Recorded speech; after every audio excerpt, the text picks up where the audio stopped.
Buonasera cari telespettatori, questa è il Reporter per te, grazie per essere rimasti in nostra compagnia. Accanto a me un medico, il dottor Andrea Garolla, medico andrologo di AndroLife, e la tematica che andremo a toccare, questo è un titolo un po' provocatorio, calo del desiderio per i giovani padovani. Questa è la prima tra le due e vi ricordo, vi annuncio già la seconda, l'isola di Poveglia all'asta, naturalmente con un altro ospite e altri interlocutori.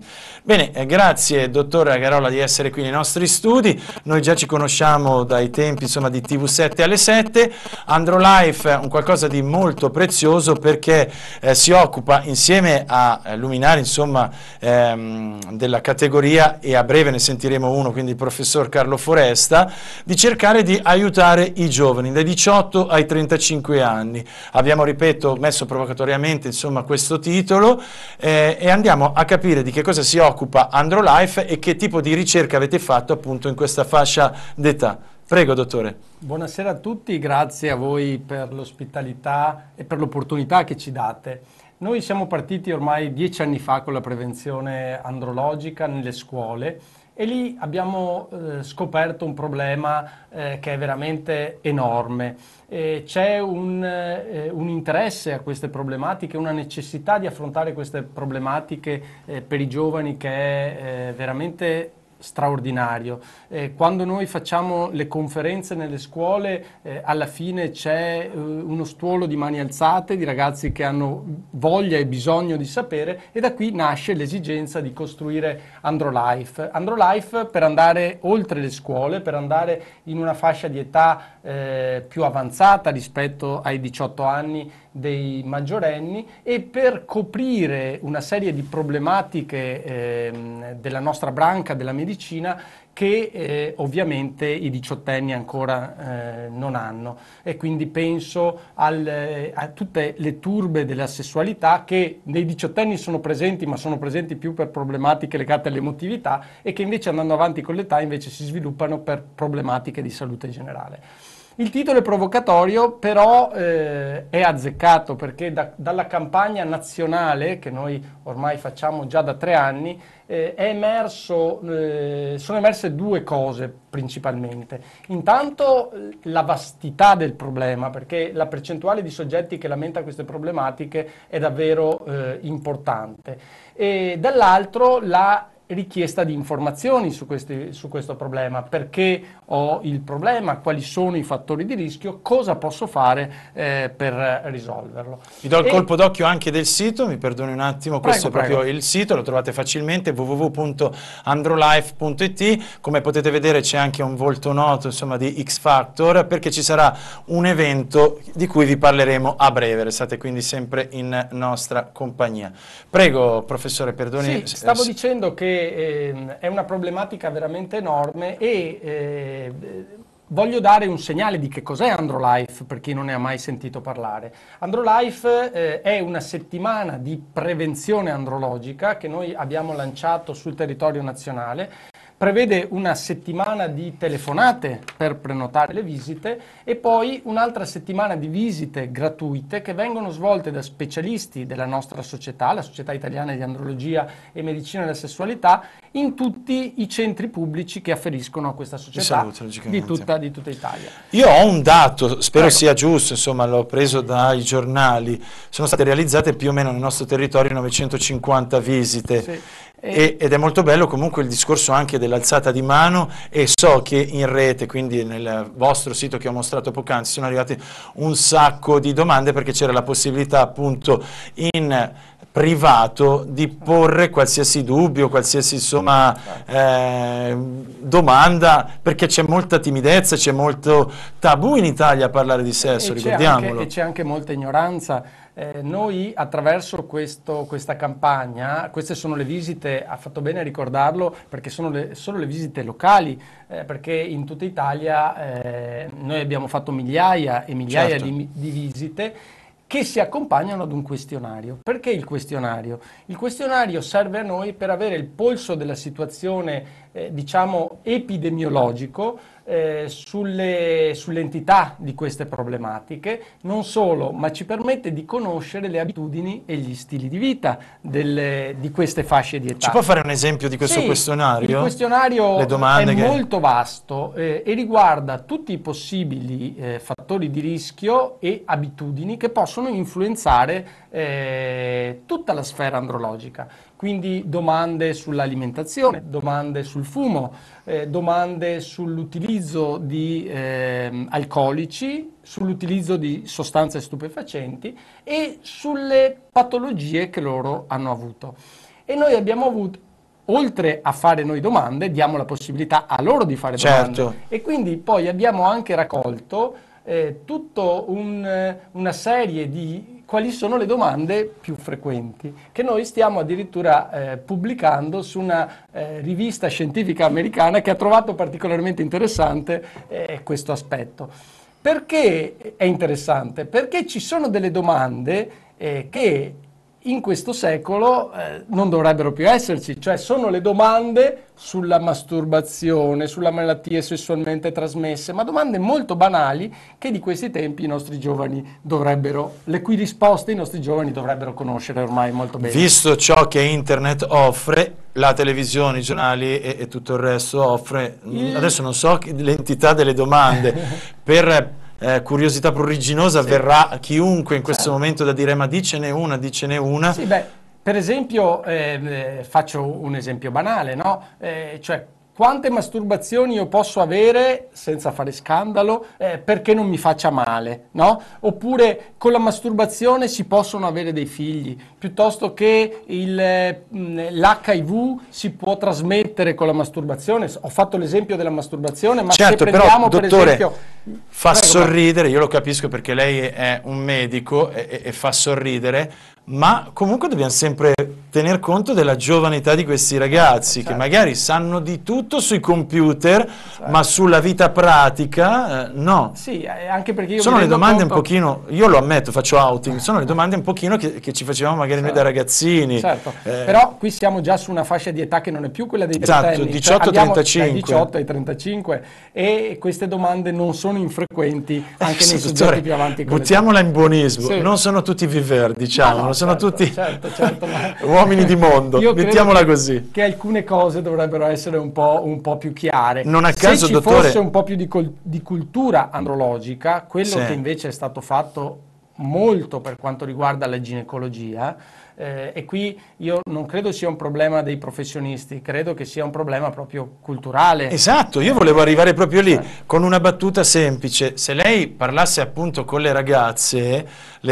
testimoniano il fatto che di uomini in giro ce n'è ben pochi, ed è purtroppo effettivamente così. Il vero maschio, lo stiamo dicendo ormai da tanto tempo, sta scomparendo, stiamo diventando un po' tutti bamboccioni, bambinoni, oppure prede facile della donna. La donna è un essere molto intelligente, una creatura che si informa, che studia, che conosce rispetto all'uomo già in precedenza il proprio corpo. L'uomo arriva anche a una certa età che non sa ancora cos'è la prostata piuttosto che... Infatti, oltre alle campagne di prevenzione andrebbe fatta molta informazione. Ma partendo dalla scuola anche. Partendo dalla scuola e forse a questo punto potrebbero avere un ruolo anche le famiglie, cioè fare informazione alle famiglie per i giovani. Allora, io trovo molto utile quando noi facciamo informazione coinvolgere le ragazze. Dottore, esempio, ma lei dice bene, però è recente la notizia di qualche neanche settimana fa, dove uno psicologo parlando a scuola, insegnando che cos'era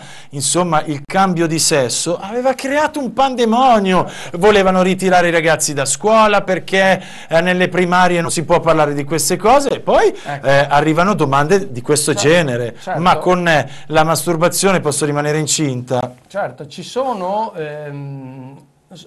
ha detto bene, perché questo peraltro del cambio di sesso è una situazione che noi sia nelle istituzioni che in altri ambienti dove facciamo gli interventi troviamo sempre più frequente come richiesta. Cioè io credo che il problema sia molto più ampio di quello che noi percepiamo e la richiesta comincia ad essere importante, mentre una volta andavano nei centri di riferimento, Trieste, Torino, Milano, Roma, adesso che da un certo punto di vista non si può girare tanto perché quelli sono i problemi economici che abbiamo, noi li vediamo sempre di più anche nelle nostre strutture e dobbiamo saper dare una risposta e quello è un problema grosso. Sì, perché il cambio di sesso poi so che va autorizzato da un medico, non è che tu puoi fare così semplicemente. È un percorso è un molto percorso complesso, esatto, molto particolare, richiede l'intervento e del delicato. medico, dello psichiatra, Esatto. dello psicologo e di un giurista che Esatto. segua la parte Esatto. legale, oltre che del chirurgo poi che deve fare l'intervento. Allora, a breve avremo anche al telefono, ve lo anticipo, il professor Carlo Foresta, che appunto ha realizzato insieme quindi a tutto lo staff, diciamo, di AndroLife le varie visite, varie iniziative e soprattutto e sentiremo un pochino come da parte sua la situazione. Però accenniamo già un pochino qualcosa. Abbiamo parlato di droghe, di alcol e anche di pornografia, ci aggiungerei. Questo coinvolge sicuramente la schiera del calo del desiderio, come abbiamo scritto. Sì, da questi questionari noi abbiamo colto alcuni aspetti. L'aspetto del fumo, per esempio, che nonostante tutte le campagne che sono state fatte c'è ancora un 40% dei nostri ragazzi che fuma, ma soprattutto fumano sempre prima, dai 15 di 10 anni fa, anni di età a cui iniziavano, adesso siamo a 14 e pochi mesi. L'utilizzo di sostanze stupefacenti, meno droghe pesanti ma molto più diffuse le droghe leggere, poca conoscenza del fatto che anche le droghe leggere possono dare problemi seri di salute e soprattutto andrologici, e qui abbiamo i dati confrontando l'assunzione e i problemi sessuali. Mi avvicino, già le porgo perché sì, il professor Carlo Foresta dovrebbe essere già in collegamento. Il discorso dell'alcol che ormai medica... Ah, caro. Eccolo qua. Professore, perdoni che interrompo un attimo il suo discorso per salutare e accogliere il professor Carlo Foresta. Allora, noi ci siamo già comunque, grazie della disponibilità, ci siamo già lanciati nel mondo di AndroLife e voglio semplicemente chiederle com'è la situazione, perché so che almeno qui nel territorio, quindi sul locale, avete realizzato 950 visite, ricordavo la fascia d'età tra i 18 e i 35 anni, e provocatoriamente abbiamo messo calo del desiderio per i giovani padovani come titolo.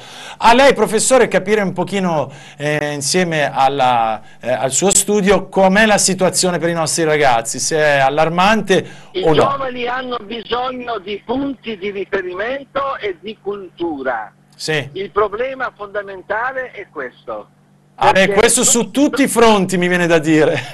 Sì, su tutti i fronti, però questo fronte destabilizza il comportamento non solo del giovane, ma di quando il giovane diventerà adulto. Perché un problema sessuale a 18 anni, a 20 anni, a 25 altera completamente la proiezione di quell'uomo nella vita. Perché, le chiedo, perché? Che tipo di commissione c'è tra il fatto di purtroppo avere dei problemi e il rapporto magari con il prossimo? Faccio il tonto in modo da darle la possibilità di spiegare.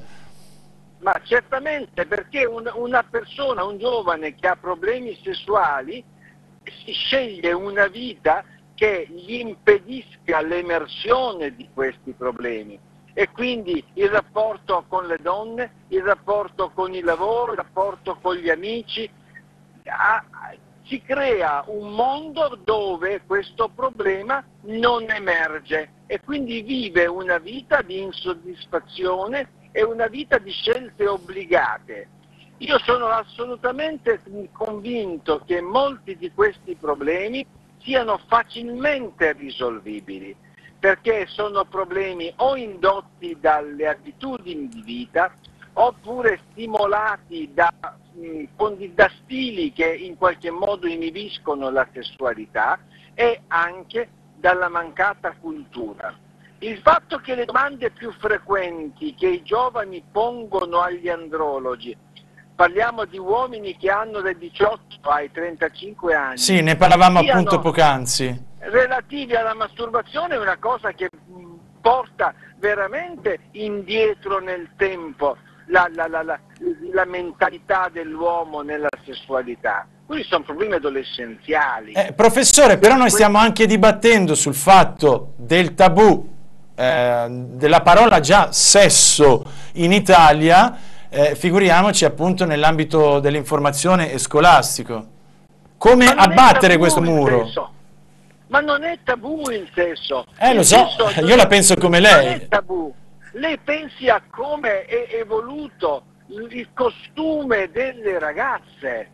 Le ragazze sono avanti, tantissimo avanti, diverse diciamo, perché il discorso dell'avanti e del dietro implica delle motivazioni che vanno al di là di quello che noi vogliamo dire. Certo. Ma lei pensa a come sono diverse le ragazze di oggi rispetto a quelle di 20 anni Sicuramente. fa. Professore, ma E io quindi concordo pienamente sul suo discorso, infatti le ho chiesto come abbattere questo muro di tabù per quanto riguarda insomma la nostra nazione. Cioè non si può assolutamente parlare di sesso né a scuola né in televisione. Ma di sesso se ne parla tanto ma a vuoto. Esatto. Se ne parla tanto ma senza nessuna Esatto. cognizione di causa. Sì, io intendo informazione vera, non mostrare le donne sì, in ma bikini. non esiste. Lei pensi alla libertà che c'è oggi di affrontare la sessualità con i mezzi multimediali.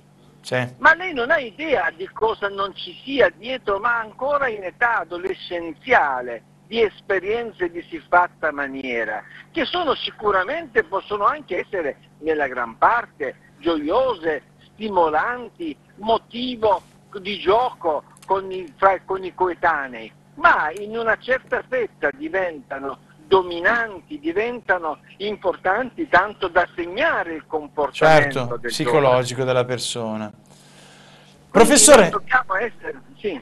io per il momento la congedo, la ringrazio e grazie Grazie soprattutto a lei. per l'impegno che ci mettete, perché ho sempre detto che volevo dare un segnale. Prego. Volevo dare un segnale. Volevo dire che noi con la nostra fondazione, sì, ricordiamo Fondazione Onlus Foresta. La Fondazione Foresta Onlus, che è in via Gattamelata, in forma no profit, si pone proprio a disposizione per discutere, per affrontare questi problemi con tutti quanti i giovani. Esiste un numero verde gratuito, che se mi consente... Prego, certo, ne approfitti. È l'800 100 123. 800 100 123. È un numero verde gratuito dove uno telefona, prenota un colloquio e noi in collaborazione con le istituzioni, non siamo in alternativa, affrontiamo i livelli di preoccupazione e se ci fosse bisogno di indagini più approfondite noi siamo il carrier, il trade union con le istituzioni.